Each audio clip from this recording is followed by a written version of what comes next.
بسم الله الرحمن الرحيم وحالكن كسلام يا دمان ومد الصومالي وين waxaan hambalyo gaar ah u dirayaa shacabka reer Puntland waxaan leeyahay dhalasho wacan waa 1 Agoosto waxaan halkaan ka tirinayaa tixya romansa oo nagu talagalay hambalyada 1 Agoosto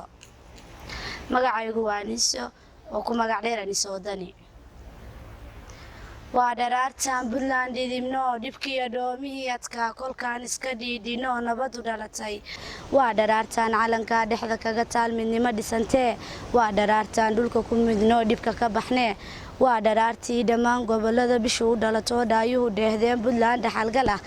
deelna kuma iman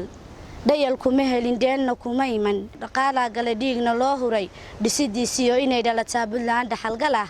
dhisidiisiyo inay dhalataa Puntland dhaxalgal ah waa dharaartii dhiisha loo culay baaqigii haray dhulkeenu dhismo dawladii dhalatee kuulo walahayo Puntland way dhaqaaqdee ka ilaali dhalanteed kii jecel dibkeeda bulshada isku dhaato diida dhaawiciiniyo kii jecel dhantaalkiina